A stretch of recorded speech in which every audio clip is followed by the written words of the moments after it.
আদম হাওয়াকে তওবা করার পরে ক্ষমা করেছেন এই মুহররম মাসের 10 তারিখে।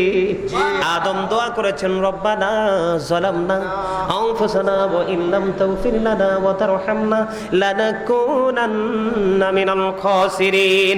জোরে জোরে কোন আল্লাহু আকবার। আদম সফিউল্লাহ তওবা করে ক্ষমা পেয়েছেন এই মুহররমের 10 তারিখে। বন্ধু, আমি ছোট্ট করে বলে দিচ্ছি আপনাদেরকে, কারণ অনেক সময় হয়ে গেছে, আমি আপনাদেরকে জানাতে চাই এবার তিনি কি করলেন, বাঁচার জন্য আকুতি মিনতি করছেন কার কাছে? আল্লাহ রাব্বুল আলামিনের কাছে দরখাস্ত দিতে দেরি রে, সঙ্গে সঙ্গে সমস্ত দুশমনের চোখ আল্লাহ কানা করে দিছে। সুবহানাল্লাহ। তিনি বের হয়ে গেলেন। কি হয়ে গেলেন? তিনি দুশমনদেরকে ফাঁকি দিয়ে বের হয়ে গেলেন। বের হয়ে যাওয়ার পরে তিনি রোজা রাখলেন মুহররমের 10 তারিখ। তিনি যখন রোজা রাখলেন, রোজা রাখার পর ইফতারির সময় হলো, কিন্তু ইফতার করার মতো কোনো কিছুই নাই। ইফতারের সময় যখন হলো, কোনো কিছু নাই রে, ইফতার বন্ধু কেমন করে করবে? ইফতারের সময় ওনার তন্দ্রা আসলো। যিনি শত্রুদের কবল থেকে বের হয়ে গেলেন, ওনার তন্দ্রা আসছে। তন্দ্রা অবস্থায় তিনি দেখতে পাইলেন নূরানি ফেরেশতা ওনার জন্য জান্নাতি খাবার নিয়ে হাজির। সুবহানাল্লাহ। মুহররমের 10 তারিখের ফজিলত, আশুরার ফজিলত, তিনি কি তন্দ্রা অবস্থায়? একটা আছে একবারে নিশার ঘুম, আর আরেকটা আছে কি এই ঠামা খায়, ঠিক কিনা বলেন? বসে বসে আছে না মাস্টার সাহেব? এরকম তন্দ্রা অবস্থায় তিনি দেখলেন নুরানি ফেরেশতা আসছে। কি আসছে? ওনাকে রহমতের বরকতের খাবার খাওয়াচ্ছে। উনি খাবার খাইলেন তন্দ্রা অবস্থায়। এবার যখন ওনার তন্দ্রা চলে গেল, সত্যি সত্যি দেখলেন তিনি আর ক্ষুধার্ত না, তিনি পরিতৃপ্ত। সুবহানাল্লাহ। কিতাব প্রমাণ করেছে বন্ধু, ওই দিন থেকে তিনি পরে আরো 20 বছর পৃথিবীর বুকে জীবিত ছিল। ওনার জীবনে 20 বছর হায়াতে জিন্দেগিতে আর কোনোদিন ওনার খাবারের চাহিদা হয় না। জোরে জোরে সুবহানাল্লাহ। জান্নাতের যুবকদের লিডার হবে রে বন্ধু, জান্নাতের সরদার যুবকদের হবে রে বন্ধু। আমার নবীর কলিজার টুকরা বন্ধু, দুই ভাই আবার মনে মনে চিন্তা করলো, বুড়োর সাথে বন্ধু আপন হয়ে গেল। আপন হওয়ার পরে এবার বুড়ো দাদুকে বলতেছে, দাদু এখন আমরা দুই ভাই মিলে অজু করব, আপনি ফয়সালা দিবেন কার অজু বেশি সুন্দর হয়। জোরে জোরে সুবহানাল্লাহ। কি কার অজু বেশি সুন্দর? দেখেন ইমাম হাসান হুসাইনের আদর্শ কত সুন্দর, কত মিষ্টি, কত মধু মাখা। এবার দুই ভাই মিলে অজু শুরু করলো। অজু যখন কমপ্লিট হলো, কমপ্লিট হওয়ার পরে এবার দুই ভাইকে বন্ধু দুই ভাই প্রশ্ন করলেন, দাদু বলো তো আমরা দুই ভাইয়ের মধ্যে কার অজু বেশি সুন্দর হয়েছে? এবার ওই বুড়ো দাদু উত্তর দিলেন যে তোমরা দুই ভাইয়ের অজুই সুন্দর। এবার ওই মুরব্বী দাদু প্রশ্ন করলো, তোমরা কে রে? এত সুন্দর মিষ্টি তোমাদের চেহারা, কত মিষ্টি তোমাদের জবানের বাণী রে, এত সুন্দর করে তোমরা দুই ভাই মিলে অজু বানাইলা। আমি জানি না তোমাদের পরিচয়, তোমরা কে কে বা তোমাদেরকে তো সুন্দর অজু শিখিয়েছে। এবার ইমাম হাসান হুসাইন দুই ভাই ডাক দিয়ে বলে, দাদু গো এই অজু শিখিয়েছেন আপনার নবী রহমাতাল লিল আলামিন। তার মানে হলাম আমরা দুই ভাই হলাম আল্লাহর প্রিয় হাবিব হাবিবুল্লাহ, যিনি আখিরি নবী, যিনি প্রথম নবী, যিনি শ্রেষ্ঠ নবী, যিনি ইমামুল মুরসালিন, ওই নবীর কলিজার টুকরা আদরের দুই নাতি হাসান হুসাইন। জোরে জোরে কন্যা সুবহানাল্লাহ। ইমাম হাসান হুসাইনের জীবন থেকে আমরা কি শিখলাম? অজু শিখলাম। অজু যদি ভালোভাবে করতে পারেন তাহলে আপনার ঠিকানা কোথায় জানেন? জান্নাতে। আরেকটা এক্সাম্পল আমি আপনাদেরকে দেই। আমার নবী যখন মেরাজে গেলেন, মেরাজে যখন আমার নবী সফরে গেলেন, মেরাজে যখন যায় আমার নবী, তখন হযরতে বিলাল কিন্তু মৃত্যুবরণ করে না। বিলাল পৃথিবীর বুকে জীবিত অবস্থায় আছে। জোরে জোরে কোন সুবহানাল্লাহ। এখানে আসার কারণ কি বলা? এখানে আসার একটা মজা আছে, রহস্য আছে। এখানে আসার কারণ হলো বন্ধু, আমার নবী যখন মেরাজে গেলেন, মেরাজে যাওয়ার পরে জান্নাত দেখেছেন, জাহান্নাম দেখেছেন বন্ধু, সব কিছু দেখেছেন। আমাদের কোম্পানিতে দেখেন, বাংলাদেশের বিভিন্ন কোম্পানিতে 6 মাস 1 বছর জুন অথবা ডিসেম্বরে কিন্তু অডিট হয়। অডিট হয় কিনা? বন্ধুরে আমার, আল্লাহ রাব্বুল আলামিন যে নিদর্শন, যে সুন্দর নিদর্শন সৃষ্টি করেছেন, সবগুলো অডিট করার জন্য আল্লাহর হাবিবকে মেরাজে ডেকেছেন আমার আল্লাহ। আমার নবী যখন অডিটে গেলেন, দেখলেন সবকিছু। আমার নবী সবচেয়ে বড় মজার খবর, আমার নবী যখন জান্নাতের মধ্যে কদম বাড়িয়ে দিলেন, কদমটা বাড়িয়ে দেওয়ার পরে বন্ধু আমার নবী দেখতে পাইলেন বেলালের প্রত্যেকটা কদমের ছাপ জান্নাতের মধ্যে দেখা যায়। আমার নবী মেরাজ শেষ করলেন, মেরাজ শেষ করে এসে বন্ধু হযরতে বেলালকে প্রশ্ন করলেন, বেলাল, আমি জান্নাতে যাওয়ার পরে দেখতে পাইলাম তোমার কদমের ছাপ রে বেলাল, তোমার জীবনে কি এমন আমল করেছো যে আমলের কারণে তোমার ছাপ অথবা কদমের শব্দ আমি জান্নাতে শুনতে পেয়েছি? এবার হযরতে বেলাল উত্তর দিয়ে দিয়েছেন, ইয়া রাসূলুল্লাহ, ইয়া হাবিবাল্লাহ, নবী গো, প্রাণের নবী গো, আমার জীবনের এই জান্নাতে পায়ের শব্দ, পায়ের চাপ দেখার একটা মাত্র কারণ, আমার জীবনে সবচেয়ে বেশি মূল্যায়ন করেছি আমি আমার পবিত্রতাকে। জোরে জোরে সুবহানাল্লাহ। আর আমরা নামাজে যাওয়ার আগে উযুর মাধ্যমে পবিত্র হই, গোসলের মাধ্যমে পবিত্র হই, ঠিক কিনা বলে? বন্ধুরে আমার, পবিত্র হওয়ার জন্য এত সুন্দর অজু আমার নবীর কলিজার টুকরা শিখিয়ে দিল, আর ইয়াজিদ বাহিনী শিখিয়ে দিল কিভাবে বন্ধু জিনা করতে হয়, ঠিক কিনা বলো? ভাল লাগে না? ওয়াজ কি ভাল লাগে না? লাগে। কি বুঝতে পারলে? ইমাম হুসাইন শিখাচ্ছে, সুন্দরভাবে ট্রেনিং দিচ্ছে, পবিত্রতার ট্রেনিং, ওযু কিভাবে করতে হবে সেই ট্রেনিং। আর ইয়াজিদ বাহিনী কি করছে? 61 হিজরিতে রাসূলের কলিজার টুকরাকে কতল করেও ক্ষান্ত হয় নাই। 63 হিজরি পর্যন্ত তারা তাণ্ডব চালিয়েছেন, হাররার ঘটনা ঘটিয়েছেন।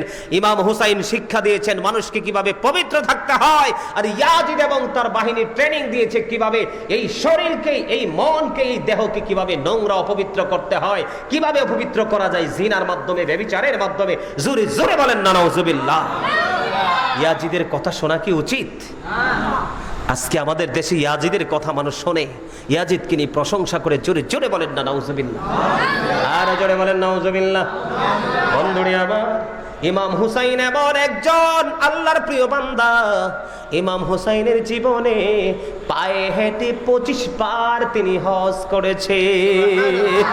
কতবার? পায়ে হেঁটে 25 বার বন্ধু তিনি হজ করেছে। ইমাম হুসাইনের জীবনীতে যখন ঢুকবেন, রাসূলের আহলে বাইতের জীবনীতে যখন ঢুকবেন, আল্লাহকে কত দ্রুত, কত সুন্দরভাবে পাওয়া যায়, ওই ট্রেনিং বন্ধু সেখান থেকে পেয়ে যাবেন। আর ইয়াজিদের জীবনী যখন আপনি তালাশ করতে থাকবেন, তখন আপনার চরিত্র, আপনার দেহ, আপনার মন, আপনার ঈমান আমল কিভাবে ধ্বংস করা যায় সকল রাস্তা খুঁজে পাবেন, ঠিক কিনা বলেন? আর জোরে বলেন ঠিক না বেঠিক? বন্ধুরে আমার, আমি আপনাদেরকে বলি এই মাসটা এতটাই ফজিলতের মাস, এতটাই বরকতের মাস, এতটাই বন্ধু রহমতের মাস। আমি আপনাদেরকে মাঝখান দিয়ে একটু আমলের কথা বলবো কি বলবো না? একটু আমলের কথা জানার দরকার আছে না নাই? আমি দানের মধ্যে ছিলাম, কোথায় ছিলাম? দানের মধ্যে। আমি আরেকটু আপনাদেরকে শুনিয়ে দিই এই মাসে দানের কি ফজিলত। ইরাকের রায় শহরের বাদশার কাছে একজন ভিক্ষুক সাহায্য চাইলেন। মুহররমের 10 তারিখ, কত তারিখ? মুহররমের 10 তারিখে রায় শহরের বাদশা তাকে সাহায্য করলো না। যখন এই ভিক্ষুককে বাদশা খালি ফিরাইয়া দিল, খালি ফিরিয়ে দেওয়ার সঙ্গে সঙ্গে বন্ধু চলে গেলেন কার কাছে? একজন খ্রিস্টানের কাছে। খ্রিস্টান তাকে দান করলেন। এবার দিন চলে গেল, রাত্র হলো। রাত্র যখন গভীর হলো, ওই যে ইরাকের রায় শহরের বাদশা তিনি স্বপ্নে দেখতে পাইলেন সুন্দর মনোরম এক জান্নাতের বাগানের সামনে তিনি দাঁড়ানো। এত সুন্দর দরজা, এত সুন্দর বন্ধু জানালা তিনি দেখতে পাইলেন। তিনি প্রশ্ন করলেন, এই সুন্দর জানাই বালাখানা কার জন্য বরাদ্দ? এবার একজন প্রশ্ন উত্তর দিয়ে দিলেন, এই বালাখানা তোমার জন্য বরাদ্দ ছিল, কিন্তু এই বালাখানার মালিক হয়ে গেছেন আরেকজন। কই কিভাবে? কয় তোমার কাছে যে আজকে একজন সাহায্য চাইলো, তুমি তাকে সাহায্য করলা না। একজন খ্রিস্টান তাকে সাহায্য করলো এই মুহররমের 10 তারিখে, এই ফজিলতকে কেন্দ্র করে ওই খ্রিস্টানের জন্য আল্লাহ রাব্বুল আলামিন এই নিয়ামত বরাদ্দ করে দিয়েছেন। এবার রাত্র পার হয়ে গেল। রাত্র যখন বন্ধু পার হয়ে গেল, গভীর রজনী শেষ হয়ে গেল, সকাল যখন হলো 1,00,000 দিরহাম, কত লক্ষ? 1,00,000 দিরহাম নিয়ে রায় শহরের বাদশাহ খ্রিস্টানের বাড়ি চলে গেলেন। যাইয়া ওনাকে ডাক দিলেন। ডাকার পরে তিনি তার ডাকে সাড়া দিলেন। সাড়া দেওয়ার পরে এবার বলতেছে, তুমি গতকালকে দানের কারণে যে সওয়াবটা তুমি পেয়েছো, নেয়ামতটা পেয়েছো, এই নেয়ামতটা তুমি আমাকে দিয়ে দাও, এর বিনিময় আমি তোমাকে 1,00,000 দিরহাম দেব। জোরে জোরে আল্লাহু আকবার। কত লক্ষ? কত লক্ষ? 1,00,000 দিরহাম দিব। এবার ওই খ্রিস্টান একটা ডাক দিয়ে বলল, রে রায় শহরের বাদশা, তুমি ভুল করেছো, তুমি রং জায়গায় ট্রাই করেছো, রং নাম্বারে তুমি ডায়াল করেছো। আমি তোমার এই প্রস্তাবে একমত হতে পারবো না। কেন গো এই প্রস্তাবে একমত হতে পারবা না? এই 1,00,000 দিরহামের বিনিময় এই নিয়ামত তো থাক দূরের কথা, এই ভালা খানা তো থাক দূরের কথা, এটার একটা চৌকাটো আমি তোমার কাছে বিক্রি করবো না। রে রায় শহরের বাদশা, তুমি শোনো গো, আমি কালেমা পড়ে সঙ্গে সঙ্গে মুসলমান হয়ে গেলাম। শুধু এই মুহররমের 10 তারিখে দানের কারণে, দানের ফজিলত। বলে হুজুর, ওই খ্রিস্টান কেন মুসলমান হলো? সে কিভাবে জানতে পারলো? সেই স্বপ্নটা, যেই স্বপ্নটা দেখেছেন ইরাকের রায় শহরের বাদশা, ঠিক সেই স্বপ্নটা দেখেছেন ওই খ্রিস্টান। খ্রিস্টান দেখে পাগল হয়ে গেল। পাগল হয়ে তিনি ওই বাদশার উপস্থিতিতে তিনি কালেমা পড়ে মুসলমান হয়ে যায়। জোরে জোরে বলেন না সুবহানাল্লাহ, আর জোরে বলেন সুবহানাল্লাহ। তাহলে এই মাসে দানের বরকত আছে না নাই? কথা বলেন না কেন? এই মাসে দানের বরকত আছে। মুহররমের 10 তারিখ পৃথিবীর বুকে আল্লাহ রাব্বুল আলামিন অসংখ্য নবীদেরকে পরীক্ষায় ফেলেছেন এবং এই 10 তারিখে পরীক্ষায় তাদেরকে কামিয়াব করেছেন, উত্তীর্ণ করেছেন, তাওবা কবুল করেছেন। জোরে জোরে কন্যা সুবহানাল্লাহ। আমার নবী যখন মদিনায় কদমটা বাড়িয়ে দিলেন, মদিনার বুকে কদম বাড়িয়ে দেওয়ার পরে দেখতে পাইলেন তিনি ইহুদিরা রোজা রাখছে। ইহুদিরা যখন রোজা রাখছে, রোজা রাখতে দেখে আমার নবী প্রশ্ন করলেন, তোমরা কেন আজকের দিনে রোজা রেখেছো? রোজা রাখার কারণ যখন আমার নবী জানতে চাইলেন, এবার আমার নবীকে উত্তর দিয়ে দিলেন, বন্ধু, ওই ইহুদিরা উত্তর দিয়ে দিলেন, মূসা নবী এবং ফেরাউনের যুদ্ধ হয়েছে। কি হয়েছে? মূসা নবী এবং ফেরাউনের যুদ্ধ হয়েছে। মূসার একটা লাঠি ছিল, আপনারা সবাই জানেন। এটা হাতে আসলে লাঠি, আর মাটিতে ফেলে দিলে এটা হয়ে যেত ভয়ঙ্কর সাপ। জোরে জোরে কন্না আল্লাহু আকবার।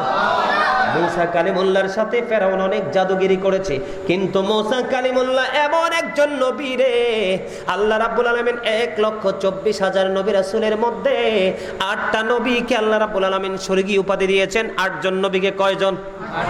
8 জন নবী রাসূলকে আমার আল্লাহ স্বর্গীয়ভাবে লাকব দিয়েছেন। এর মধ্যে একজন হলো মূসা কালিমুল্লাহ। জোরে জোরে কোন আল্লাহু আকবার। আমার নবী যখন প্রশ্ন করলো, আজকে কেন রোজা রেখেছো, আজকে রোজা রাখার কারণ কি? তখন উত্তর দিল, মূসা এবং ফেরাউনের যখন যুদ্ধ হলো, মূসা আলাইহিস সালাতু ওয়াস সালামকে আল্লাহ রাব্বুল আলামিন ওই নীল নদ পার করে দিলেন। কি করে দিলেন? নীল নদ পার করে দিলেন। আর ফেরাউন তার দলকে লোহিত সাগরে ডুবিয়ে মারলেন। এই জন্য শুকরিয়া স্বরূপ রোজা রাখছি। আল্লাহু আকবার। সঙ্গে সঙ্গে আমার নবী উত্তর দিয়ে দিলেন, মূসার তুলনায় আমার হক বেশি, অধিকার বেশি। ঠিক কিনা বলেন? আমার নবী আবার বলে দিলেন, আমরা যদি আগামী বছর যদি বেঁচে থাকি, আল্লাহ বাঁচিয়ে রাখে, তাহলে আমরা আগামী বছর 9 তারিখ রোজা রাখবো। কত তারিখ? 9 তারিখ রোজা রাখবো। আগামীকালকে 9 তারিখ শুক্রবার, এর পরের দিন হলো 10 তারিখ। আজকে আমি আপনাদেরকে বলবো, যদি সম্ভব হয় আজকে আপনারা রাত্রে সেহরিকে আগামীকালকে রোজা রাখবেন। বৃহস্পতিবার এবং শুক্রবার 2টা রোজা রাখবেন। বলো হুজুর, রোজা রাখলে লাভটা কি? আমার নবী জানিয়ে দিয়েছে, রোজা রাখলে একটা লাভ। সেই লাভটা হলো যে মুহররমের আশুরার দিনে যদি কেউ একটা রোজা রাখতে পারে, তাহলে তার 40 বছরের গুনাহ আমার আল্লাহ মাফ করে দিবে।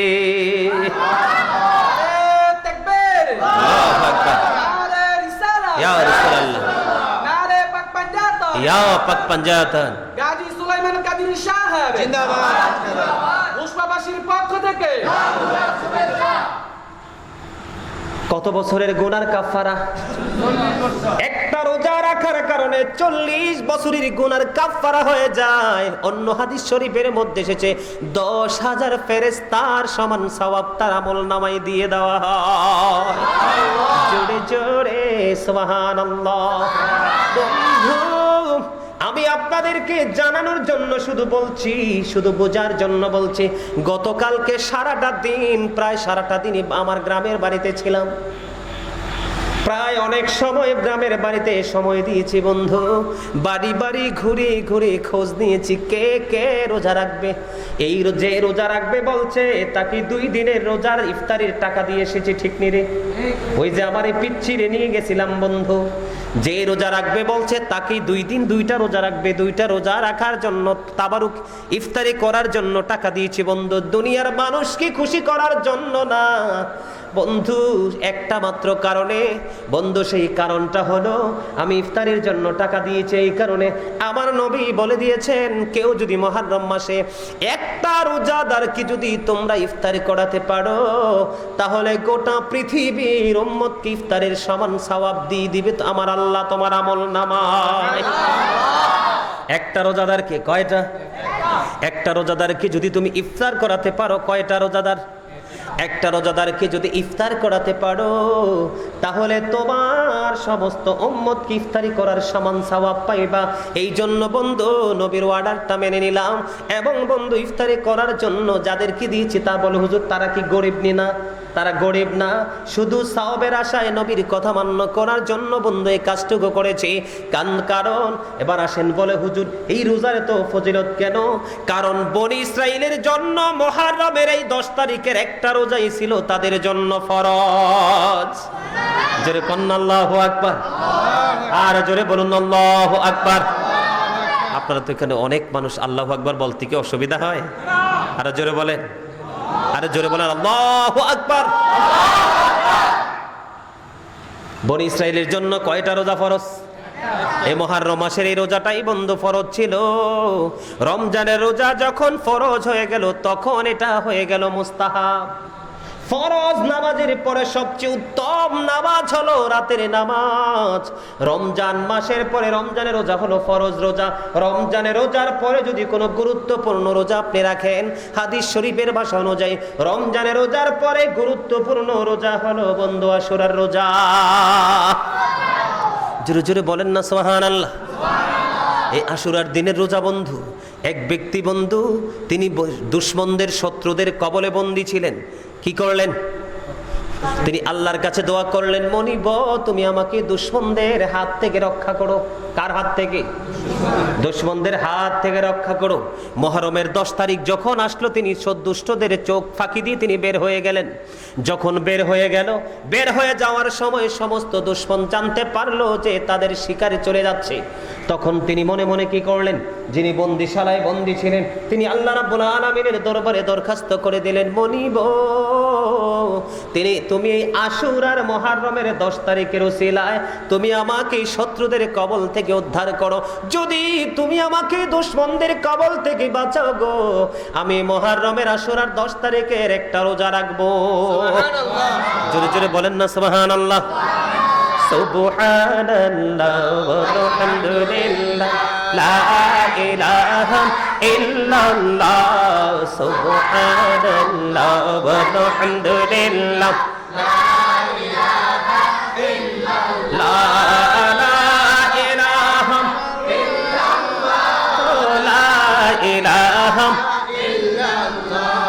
সুবহানাল্লাহ ওয়ালহামদুলিল্লাহ লা ইলাহা ইল্লাল্লাহ মুহাম্মাদুর রাসূলুল্লাহ সাল্লাল্লাহু আলাইহি ওয়াসাল্লাম। আপনারা মনে ক্লান্ত হয়ে পড়ছেন না? আমার কাছে সেই মজা লাগতেছে। আপনারা তো জানেন না মাসের ফজিলত যে কত বেশি, এই মাসের বরকত যে কত বেশি।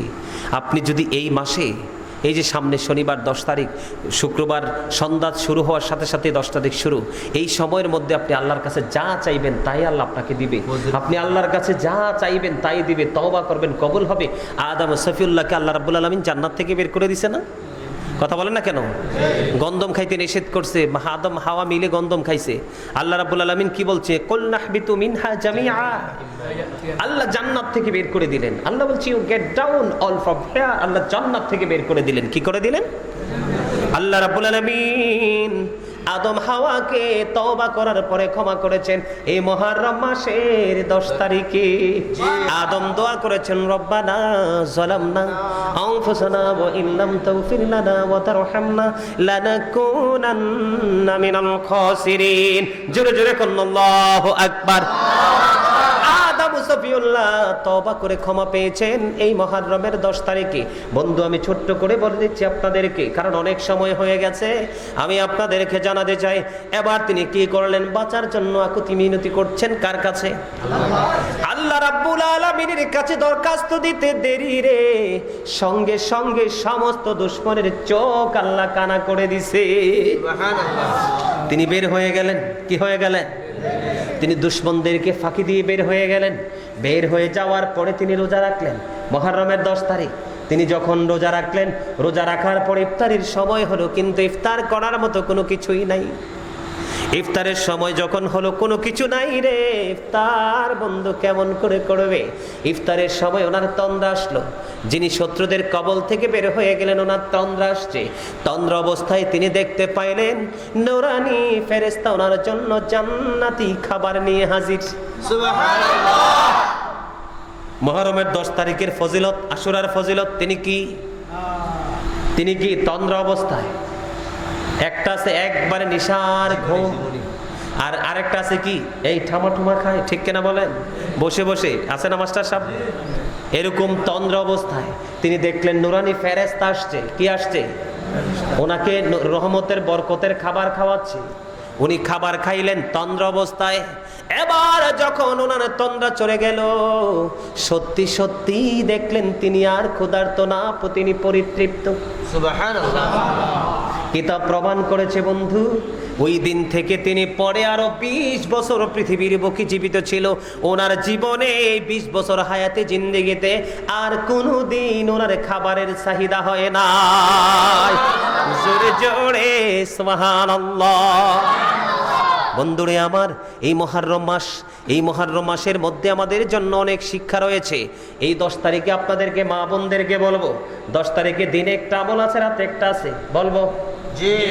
10 তারিখ কখন? দিনে একটা, রাতে একটা। দিনের বেলা শুরু যখন হবে 10 তারিখ, তখন একটা আমল করবেন বন্ধুরে আমার, সেটা হলো 2 রাকাত করে করে বন্ধু যত পারেন নামাজ পড়বেন। কয় রাকাত?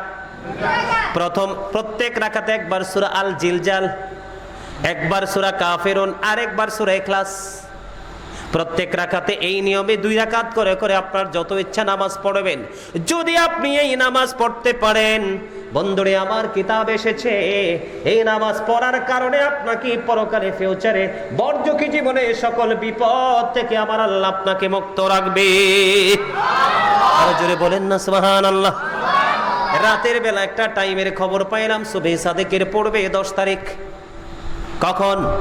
তার মানে শুক্রবারে রাত্রে, শনিবার না, কারণ শনিবারে পরে আর 10 তারিখ থাকে না। শুক্রবার দিবাগত রাত্রে আপনারা নামাজটা পড়বেন সুবহে সাদেকের আগে। নামাজটা হবে 2 রাকাত করে করে, মাত্র 4 রাকাত। কয় রাকাত? 2 রাকাত করে করে 4 রাকাত পড়বেন। প্রতি রাকাতে একবার আয়াতুল কুরসি, 3 বার সূরা ইখলাস। 4 রাকাত নামাজ পড়ার পরে সবার শেষে একবার নামাজ শেষ করে একবার সূরা ইখলাস পড়বেন। বন্ধুরে আমার, আপনার সমস্ত জীবনের গুনাহগুলি আমার আল্লাহ মাফ করে দিবে, আর জান্নাতের সব ধরনের নিয়ামত আপনার জন্য বরাদ্দ থাকবে।